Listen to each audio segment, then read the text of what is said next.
Bueno, muy buenas tardes. El tema seleccionado es los acosos y las violencias en las personas con discapacidad. En principio, mi trabajo está basado en el capítulo 16 de Manuel Laborier, El grito de la gaviota. Capítulo 16, comunicación suave, y luego hago la conexión con la segunda parte, que es la parte que nosotros conocemos en la parte de todas estas funciones, ¿sí? Fácticas, conativas, emocionales, metafóricas que pudimos encontrar, siguiendo a Cucato y también un poco siguiendo a Cucato hago el análisis de la primera parte de Emmanuel Laborier y siguiendo a Marta Marín. Bueno, en principio decir por qué elegí comunicación suave. Estamos en el marco del 3 de junio, que fue este hecho que, bueno, conmovió el país, el tema de los femicidios que se vienen dando, y bueno, en base a eso mi temática está seleccionada en por qué no abordar la violencia que transitan las mujeres con discapacidad, también los varones, es decir, las personas con discapacidad en general. Y compartiendo un poquito antes de entrar al capítulo del libro, veía que la violencia que atraviesan las personas con discapacidad a veces no se publica, no goza de esta difusión que se requiere. Y muchas veces no sucede eso, digamos, no se da todas estas cuestiones por el hecho de que se tiende a invisibilizar a la persona con discapacidad, se tiende a entender que la persona con discapacidad, a marcar una diferencia con la persona con discapacidad, como si su voz es poco creíble, ¿no? Entonces miraba de esta invisibilización que se hace de la persona con discapacidad y también de esta idealización que se hace de la persona con discapacidad, ¿no? Como si la persona con discapacidad de alguna forma fuera como angelada, ¿no? Tuviera estas cuestiones de no ser personas que sienten, no ser personas que viven, no ser personas que tienen los mismos, que tienen prejuicios, que tienen emociones, que se enamoran, ¿no? Y entonces analizaba unos datos estadísticos que mostraban que la violencia en las personas con discapacidad es alta y que muy pocas de ellas son denunciadas, ¿no? Entonces, esta información detallaba de los aislamientos, de que las violencias no solamente son físicas, sino que también son psicológicas, de que también hay se da el bullying, se da la discriminación. Pero yo decía, ¿por qué también no abordar este tema de los acosos sexuales y los distintos tipos de abusos y las agresiones, ¿no? Y también ver cuántas herramientas tienen las instituciones, y entiéndase instituciones, escuelas, entiéndase instituciones, jardines, entiéndase las instituciones, los sistemas de salud, también entiéndase las instituciones de la policía, ¿no? Que es uno de los capítulos que también aborda Manuel Laborier, y ver cuánto tienen para poder recibir a las personas con discapacidad y poder entender y tomar rápido las denuncias o tomar rápido aquellas intervenciones que se deben hacer, ¿no? Entonces, bueno, para entrarme en el capítulo 16, esta protagonista, Manuel Laborier, va a narrarnos tres hechos de acoso y de una que termina en una por ahí más marcada agresión sexual, en la cual, si bien no hay un abuso sexual, digamos propiamente dicho, o una violación, vamos a ver que es un exhibicionismo bastante fuerte, y hay media violencia y sobre todas las cosas media el factor psicológico que va a influir en la protagonista. Ahí vamos a ver en el primer hecho vamos a encontrarnos con Emmanuel, que bueno, es como un acoso callejero. Ella va caminando por la calle y es seguida por una persona que de alguna manera ella no se lo puede como sacar, digamos, de encima, ¿no? Y entonces ella empieza a gritar, a generar ruidos, y bueno, ella habla de que gritan las dos lenguas, ¿no? Grita en español y digamos, gritan en el castellano, en el francés, digamos, y también hace gritos, ¿no? Sonidos. Y habla de ese prejuicio que tiene esa persona de creer que las personas sordas no pueden hablar, no pueden gritar, ¿no? O sea, no pueden emitir sonidos. Entonces ahí, bueno, dice ella, yo soy sorda pero no muda. Y en el segundo episodio nos va a narrar un hecho de una agresión, donde bueno, ella va a subir a un taxi. En ese taxi esa persona o ese chofer le va a decir, la va a mirar y le va a indicar de ir a un hotel, y digamos con mucha rudeza va a decirle que él va a pagar. Ella va a bajarse de ese taxi rápido, y de alguna manera la va a sacar como quien dice barato, ¿no? Porque bueno, si quizás iba hasta ese hotel, quizás su desenlace hubiese sido otro, pudiera haber sido una muerte o una violación, ¿no? Y finalmente llegamos a una de las agresiones más fuertes que narra la novela, que es la de que se lleva a cabo en el ascensor. Y en el ascensor, Emanuel Laborie, vivencia un episodio bastante fuerte donde primero ella le va a indicar a este muchacho que ella, con el dedo en la boca y en el oído, que ella no habla, o sea, que ella no escucha. Y este muchacho va a hacer un acto bastante importante, un exhibicionismo, ¿sí? En el cual no solamente eso, sino que va a haber violencia, porque la va a obligar de alguna forma a mirarlo. La va a obligar a mirarlo mientras él lo lleva a cabo, ¿sí? En donde su único canal de comunicación para Emanuel Laborie es los ojos, y bueno, y ella no puede cerrar los ojos porque no solamente por miedos que tiene, terrible, que le suceda algo, sino que es la única forma que mantiene como el control de la escena, de la situación, de saber lo que le está pasando.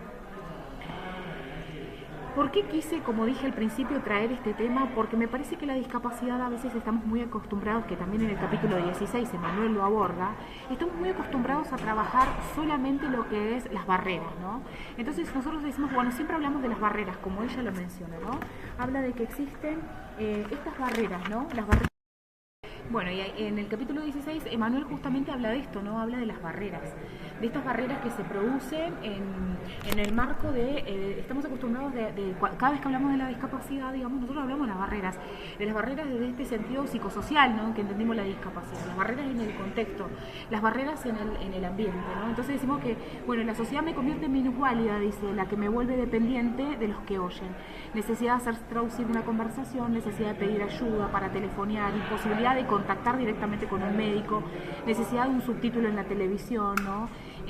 Y sigue hablando de estas barreras sociales, ¿no? De esas barreras que se encuentran en la sociedad, en el contexto, ¿no? Ahora, ella habla de un sentido que a mí me interesa mucho remarcar, y es que justamente este tema de los acosos y de las violencias que ocurren con las mujeres con discapacidad a veces no son tratados, no son abordados.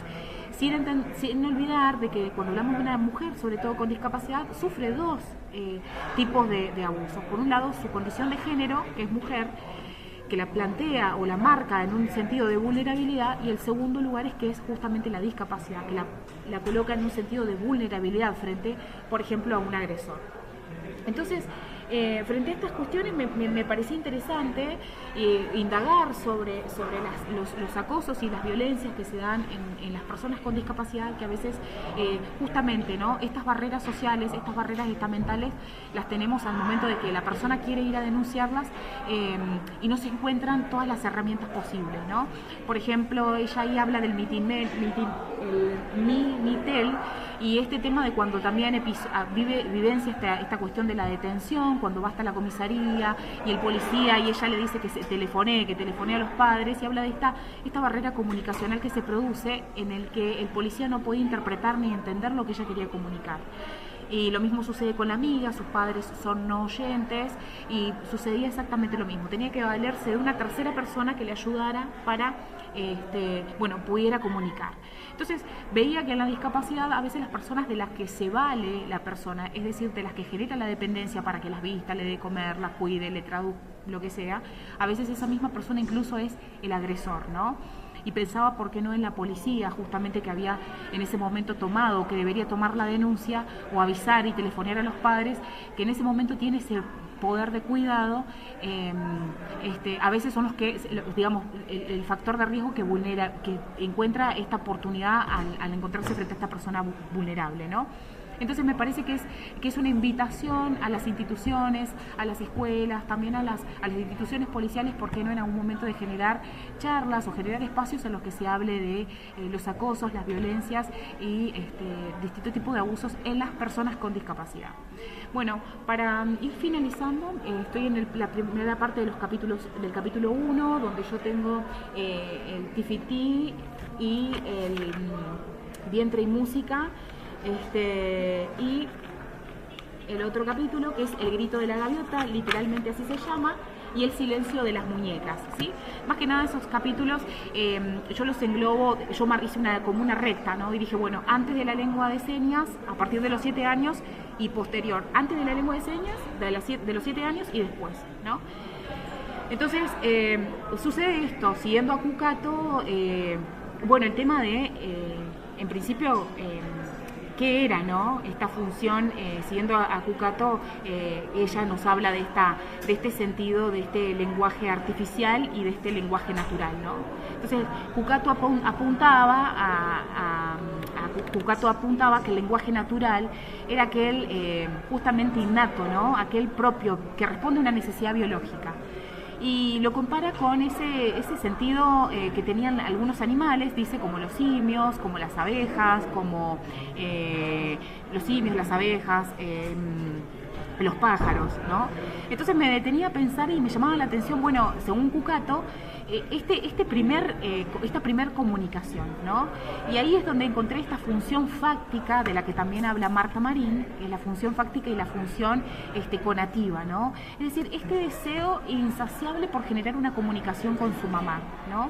Este deseo de querer generar la comunicación con su mamá al punto tal de que solamente se entienden ellas, y ella lo relaciona como una relación umbilical, ¿no? Donde hasta incluso se tuercen como las caras, se corren las caras para poder generar esta comunicación, este contacto, que no lo logra generar con el papá, ¿no? Entonces me preguntaba y decía, bueno, esto es comunicación, es lenguaje, bueno, y llegaba a estos actos de comunicación, ¿no? A estos intentos comunicativos que tiene, sin haber un lenguaje, sin haber una gramática, una estructura correspondiente, respondiendo prácticamente una intención quizás hasta, se podría decir, animalesca o salvaje, de esta intención, esta función de ganas de comunicarse que tiene la protagonista, de lo cual me llamó muchísimo la atención. Y bueno, luego a partir de los 7 va a empezar a estar la presencia del lenguaje propiamente dicho, con su estructura, lo cual después ella en uno de los capítulos va a mencionar que la lengua de señas justamente tiene el verbo, el objeto y el sujeto, va a mencionar la estructura propia de la lengua. Así que bueno, me parecía resaltar esta cuestión en los primeros capítulos, en El silencio de las muñecas, en el tifití, en el grito de la gaviota, porque me gustaba mucho, ¿no? En base, para seguir un poquito las características, por ahí creo que también Marta Marín menciona estas funciones emotivas que tiene, esto de generar un despertar en el receptor, también en el destinatario. Me gustaba lo que es la idea de cuánta metáfora utiliza cuando habla y lo tengo acá, que me pareció asombroso, y ya con esto ir cerrando, el tema de lo más importante acá cuando habla de el vientre y la música, ¿no? Y lo quería compartir porque me parece interesante, ¿no? La batería, vibro con ellos, el piano, tiene colores, la guitarra eléctrica y los tambores africanos, la batería, vibro con ellos, pero no puedo captar el violín. No puedo sentirlo por los pies, el violín vuela, debe ser agudo como un pájaro, como un canto de pájaro. No se le puede coger. Es una música de altura hacia el cielo, no hacia la tierra. Los sonidos que hay en el aire deben ser agudos. Los sonidos de la música africana, los sonidos de la música de la tierra deben ser graves. Y la música un arco iris de colores vibrantes. Amo profundamente la música africana. El tam-tam es una música que viene de la tierra. Lo noto con los pies, con la cabeza, con el cuerpo entero. La música clásica me cuesta, está realmente alta en el aire, no puedo cogerla, ¿no? Entonces esto me pareció bastante interesante, ¿no? Es decir, la música, cómo la percibe y cómo la describe, ¿no? Metafóricamente.